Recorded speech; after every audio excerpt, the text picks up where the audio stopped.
right, match 4. Here we are on the play, and this hand, I will keep this hand, and I will lead with Godless Shrine. So if we're playing against a burn deck or something super aggressive, it could deal some damage. It might be correct to get Swamp here, but I think given that we have some multiple white spells in our deck, like Wrath of God, like if we draw Wrath of God after getting Swamp, we're just going to really regret our decisions. So I wanted to get Godless Shrine. Also, if we draw like, Swamp, Tech Edge or something, we want to be able to cast Sorin. So now we get to Inquisition, see what the opponent has.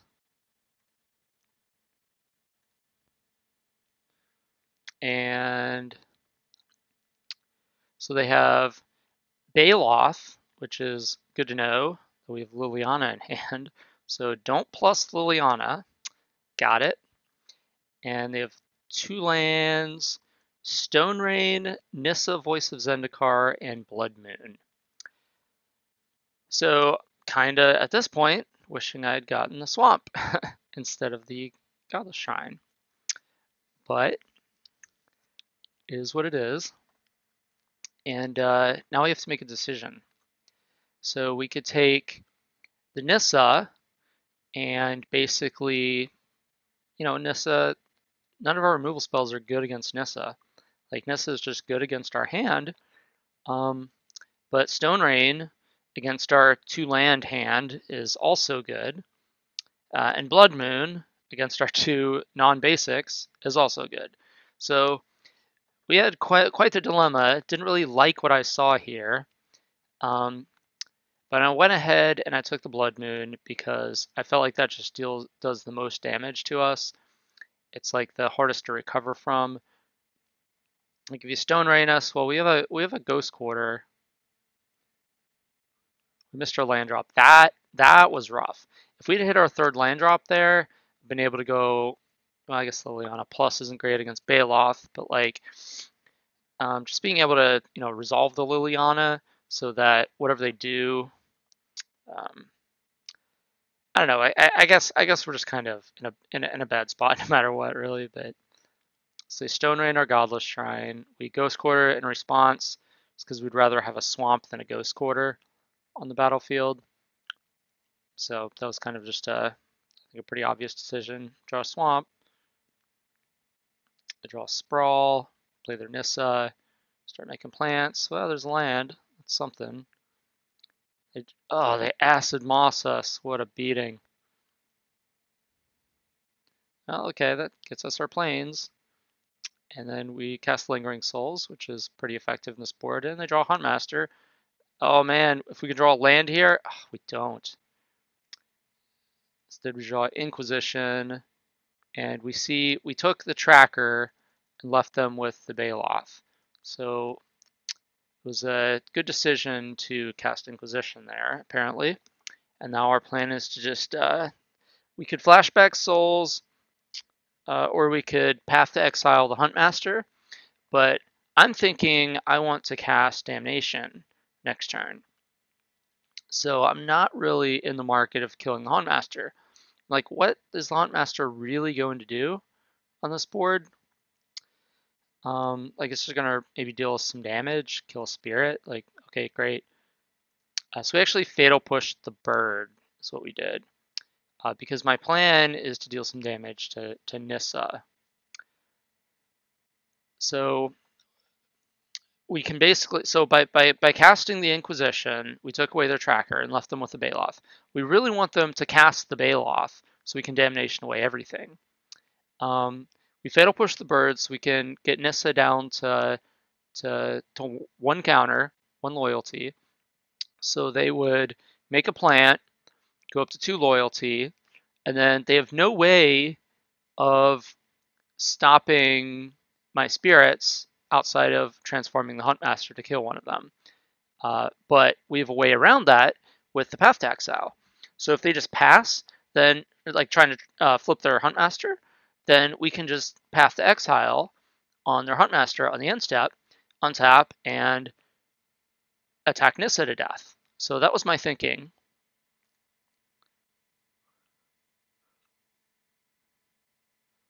So I'd Nissa go to 2 instead of 1.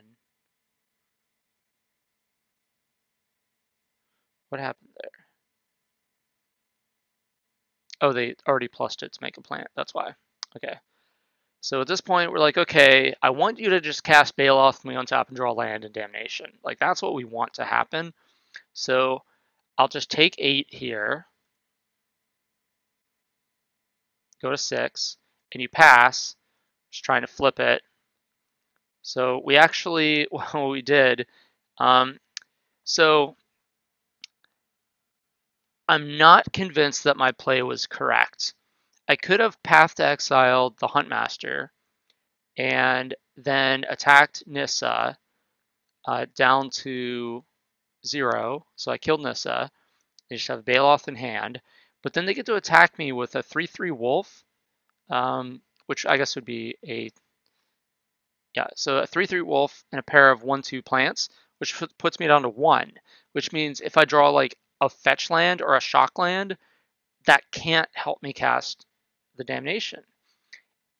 So my thinking was I just really need to cast this Damnation at this point. So I'm just going to attack, just going to get the land, attack Nissa for 1, and just go ahead and cast the Damnation. So now they make a plant, finally cast their Baloth, and another creature. Flashback Lingering Souls. Oh, they drew another Huntmaster. All right, didn't draw a Wrath. So I could have played that hand differently. I could have pathed the Huntmaster, untapped, attack Nissa down to 0, and if I draw a land, I could Damnation, but I don't know that that plan would have worked. Like, I could have Flashback Lingering Souls if I didn't draw the land, and that would basically buy me a little bit more time. So that's what I could have done, and that might have been correct, just to deal with the Nissa. But as it turned out, they just drew like another Huntmaster, which kind of made things impossible. And our removal spells just kind of didn't line up well against their threats. Like Nissa is kind of a weird one. That's not usually a card that we see in this deck. But that's one of the potent ways to get around our Wrath effects. Like Path is bad against it, Push is bad against it, Wrath is bad against it, Damnation's bad against it, Liliana is bad against it. So this is just a really good card against us, as you can see. Like our cards just did not match up well against it. So yeah, that was kind of rough. Game 1. This is not a deck that is a large portion of the metagame. It's like maybe 1% of the metagame, 2% at most. So unless this deck is kind of big in your area, I would not expect to face it. But it is one of those decks in the next tier of like 20 decks that comprise like 1% of the metagame that just are reasonable decks in the format that are just not super popular, that like you can just happen to get paired against and it's a reasonable deck. So we sideboarded out the 4 Lilianas because if they have like birds and wolf tokens and plant tokens like this and Baloth, so I don't even want to plus my Liliana. Let's just get those out of there. Like I don't want Liliana in this matchup. And then I boarded out a Tech Edge and a Sorin because, well, those are probably just, I can afford to shave those. Those are some of our weaker cards. And I boarded in the cards that I really want in this matchup. I boarded in 2 Disenchants primarily to deal with their Blood Moons. You could also just, plink off Utopia Sprawl, things like that. Boarded in a Duress, because that hits basically most of their, I wouldn't say most, but a lot of their important cards. I could see bringing in 2. I think I just brought in 1 because we do get into Top Deck Wars, and it doesn't hit some of their stuff. It doesn't hit like Huntmaster. It doesn't hit like Stormbreath Dragon. It'll only hit their spells, but I don't really want a lot of discard in this matchup. It's possible that you're supposed to take out like one of the Inquisitions for the second Duress.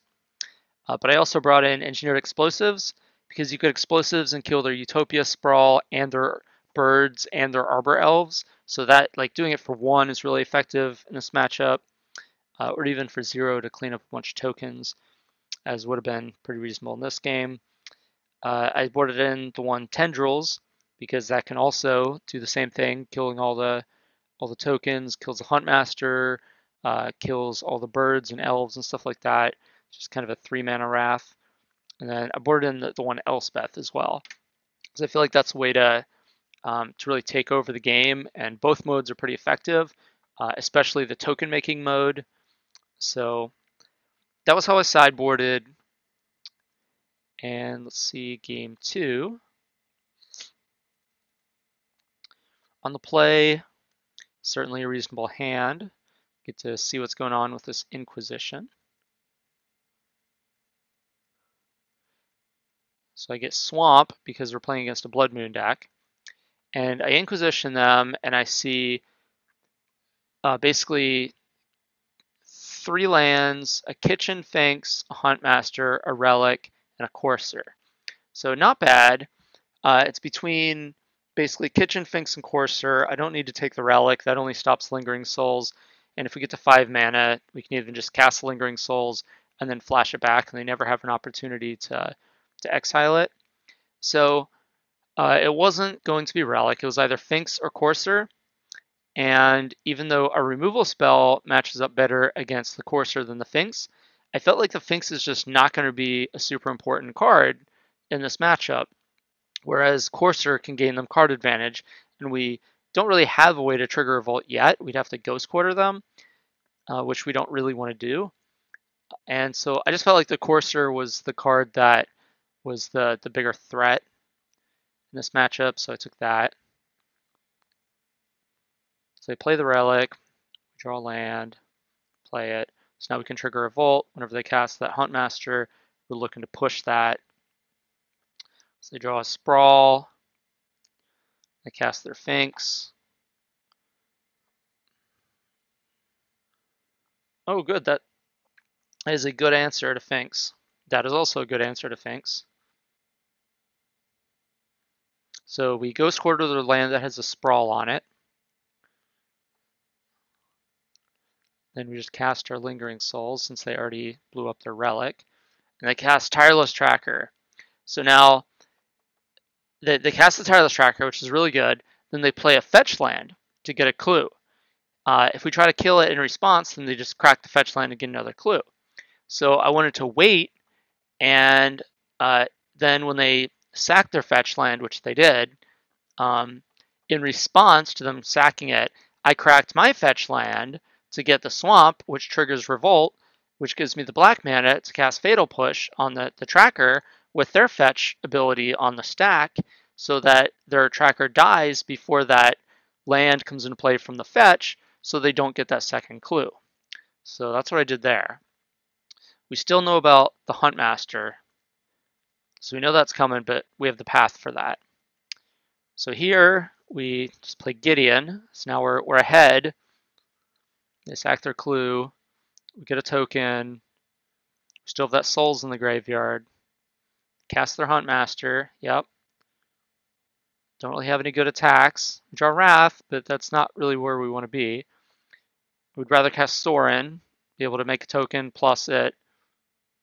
And then if they try to flip their Huntmaster, which they didn't, they wanted to cast spells instead. But if they chose to not cast a spell to try to transform their Huntmaster at some point, then what we would do is wait till our upkeep, since we tapped out for the Sorin, or we could just do it on their end step, whatever.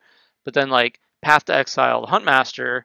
So we dealt with that, and we are still far ahead on board. So I think we're just not going to cast this Wrath of God this game because we just have the advantage pressed. All right, scratch that. Why did I cast that Wrath of God?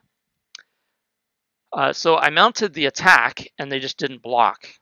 They just took the damage, which now, okay, well, I can just Wrath, wipe out your whole board, and still have this path to exile, because I need to deal with that Huntmaster eventually.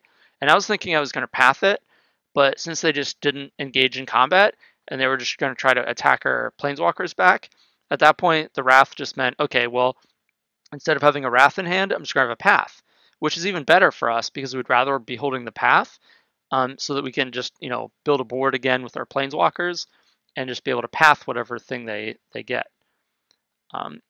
So it was kind of like whichever one it's not. I don't think that casting the Wrath there was particularly necessary, but it just came down to which card would I rather kind of have in my hand, and I decided based on them not blocking, I would rather just Wrath. But we're at a pretty significant advantage here at this point. So, okay, we'll just block and trade, make Gideon a creature. Let's get this game over with. Emblem the Sorin, so you sack a creature every turn on your upkeep. So it's going to be really tough for them to come out of this. Oh, that's a Chandra. That's a good one. Arbor Elf, nope.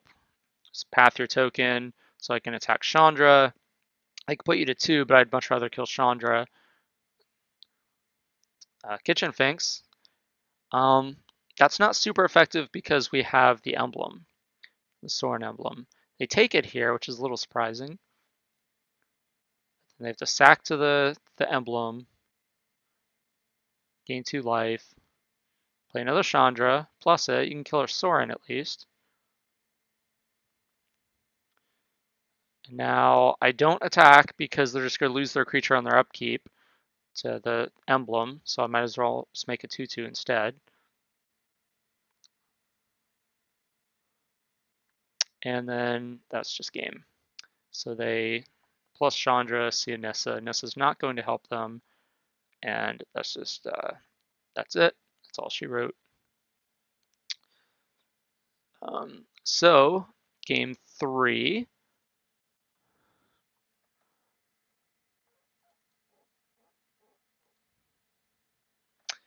Definitely can't keep this hand. 0 lands.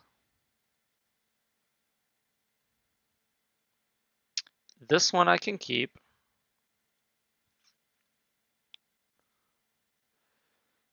Godless Shrine. So I could see arguments both ways here. So we want our 4th land to cast Damnation, but we have like 4 draw steps to find it. So we're probably going to find a 4th land to cast our Damnation in the first 4 draws. So we probably don't need that land, but we need to also think about what deck our opponent is playing. Our opponent's playing a deck with Stone Rain and Mully Wooly Wooly Ooly Booly Acid Moss, and like they're trying to kill our lands. Well, we probably don't want to scry a land to the bottom against a land destruction deck when our plan is to get the 4 mana and cast Damnation. So that's why I kept it on top.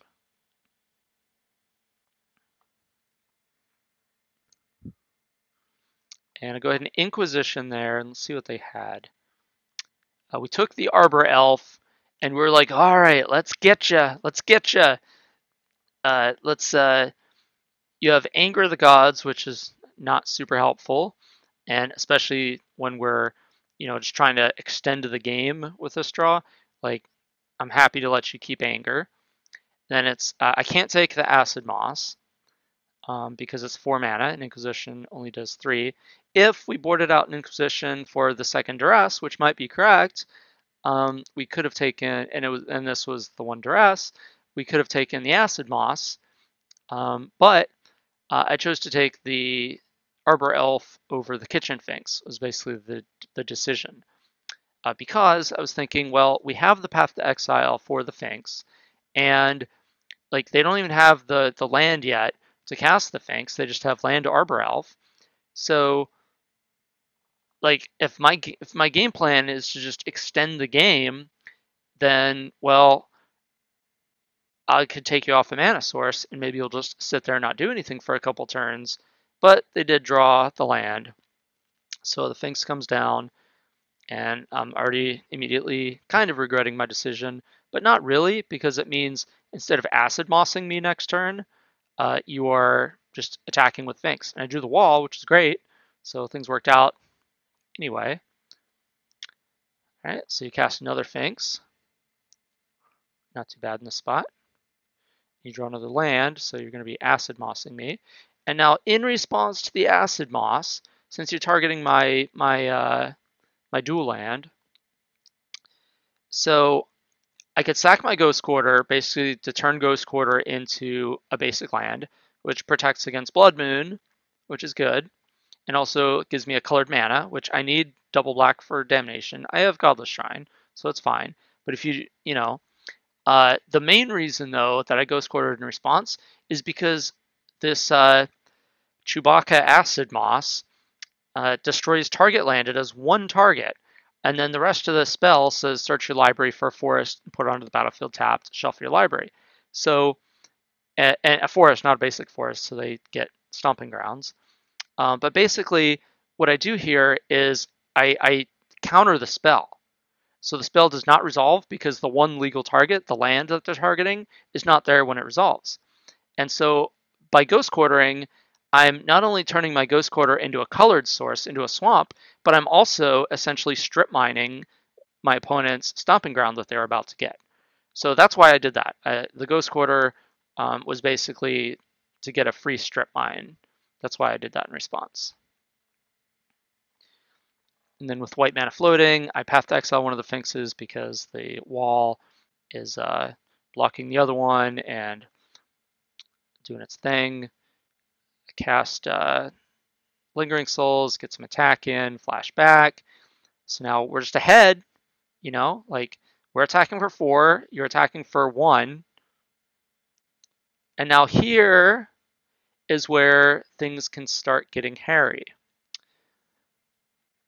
So we know that they have the Anger of the Gods in their hand, but there's no way they're casting it on this board. And no, they already cast it.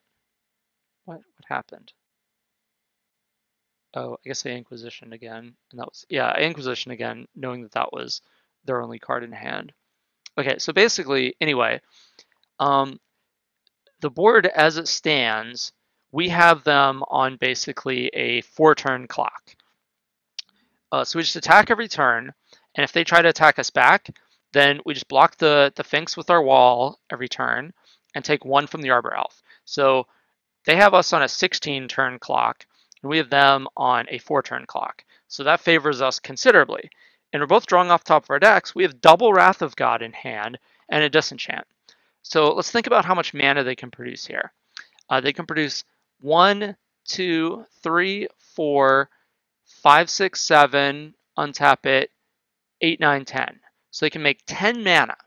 Well, one of the cards they can draw is Bonfire. So if they rip Bonfire and they Miracle it, they can cast it for 9 right now. And if they do it for 9, I go to 7 and all my creatures die. And then they attack me with the Sphinx down to 4. Being at 4 means if they top deck something like a Stormbreath Dragon, I can't kill it because I'm dead to it before I can untap and wrath it away. So my thinking is I want to not go down to 4 off of a Miracled Bonfire. So if I disenchant a Utopia Sprawl, then the Miracle Bonfire, I would go to 6, which means if I'm at 6 and they only have 8 mana available, they draw a Stormbreath Dragon, they can't monstrous it, they attack for 4, I go to 2, I untap and I wrath you. So that was my thinking with if I disenchant the Utopia Sprawl.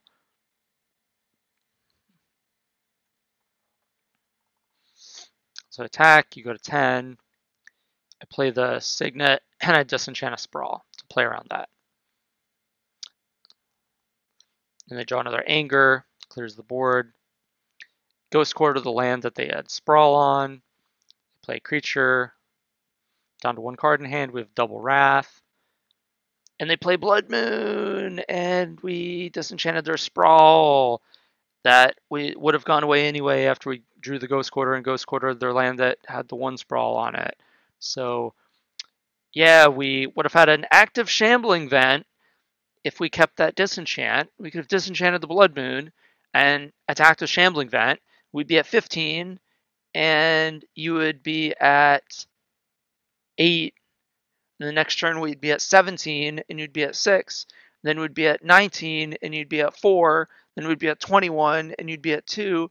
And with these wraths, and our creature that's on board can attack. So like even if you play another creature, then we just pay 4 mana and cast Wrath of God or Damnation, and we still have enough mana to activate Vent and keep attacking. So we're draining you for 2 every turn with this Vent, and able to clear away your whole board with the like twice along the way, and it only takes 5 hits to kill you. So that disenchant would have been very valuable if we had saved it. So I was trying to play around a Miracle Bonfire into Stormbreath Dragon. That was the consecutive sequence that I was trying to play around with my play of disenchanting the Utopia Sprawl. And instead, I drew Shambling Vent, Ghost Quarter, and you drew Blood Moon. And now things are like, oh god, I wish I had that disenchant back. So I think that was probably, I think I got too cute with the disenchant. I think I wasn't quite valuing the disenchant as highly as I should have. I thought that it had very marginal value at this point, and I was just trying to play around, some like very corner case situation of Bonfire into Stormbreath. When really I should have been thinking, okay, like Blood Moon is still going to be an effective card because like Shambling Vent is one of my win conditions. But yeah, I mean, like as it turned out, I think got punished, but only if they draw something. I mean, like we're still pretty far ahead. Pia, okay, well that takes one of our wraths, so we wrath, and then all right, play wall into path. All right, we're in great shape again. Well, another Pia. Okay, well, so here, so what Pia does, you can sacrifice artifacts, deal 2 damage to a creature or player. Well, we can block Pia and take 2 from the Thopters, and then they have 1 card in hand and 4 mana. So they could potentially basically just be attacking us, and then they could even throw a Thopter. They could throw it at the wall after damage, after it takes 2 from the Pia to kill the wall. Then they have a Pia and a Thopter left.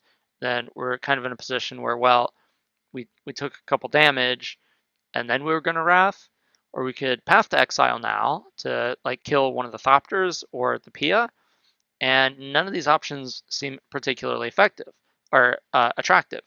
I could just take 2, go to 10, then they might just say go, and then if we try to Wrath, then they throw a Thopter at us, and we go to 8. We just took like 4 unnecessary points of damage. So given that you have 1 card in hand and you just played back-to-back Pia, I was thinking, well, at this point, like whatever your next threat is, we can path it. Whereas like the 2 Pias are kind of unique in that they produce multiple creatures, and so we want to Wrath it away. And of course, we draw another Shambling Vent, just extra punishing us for not holding the disenchant. So we go ahead and just Wrath the board, clean it up. They play a bird, no problem. We Fatal Push the bird, and oh my god, if we had one of those Wrath of Gods or Damnations, we could have killed that, but instead we just died. Yep. The ye old protection from Craig Wesco dragon. Yeah. I even had the answers. I had the Damnation and the Wrath of God in hand. I could have just I think the key play of this game was misplaying the disenchant. The disenchant ended up would have been a lot more important than I expected it to be. So we could have disenchanted this Blood Moon. We would have had 2, 4, 6, 8, 10 mana. We could have activated both Shambling Vents, been cracking for 4 a turn and gaining 4 life. Those Pia Nalar, like Pia and Corinne, like they would have been doing nothing. All right, like they would have had nothing going on. If I had these active Vents attacking, they would have been chump blocking, and instead. And then I would have had the Wrath still in hand because there's no reason for me to Wrath away the board when I'm ahead, and I could just keep attacking with Shambling Vents. And I could even have just blown him out in combat and Path to Exiled like a Pia after you tried to set up a triple block or double block or something, and then just continued eating away your life total with Shambling Vent. And then you play Stormbreath, and I just Wrath it away and activate my Vent and attack you, and you're just dead. So if we didn't disenchant the Utopia Sprawl, we would have won this game, almost certainly, as it played out. So that was I think a mistake. We undervalued our disenchant, but this card, protection from. All right, we're done with this. I'm done with you, Stormbreath Dragon.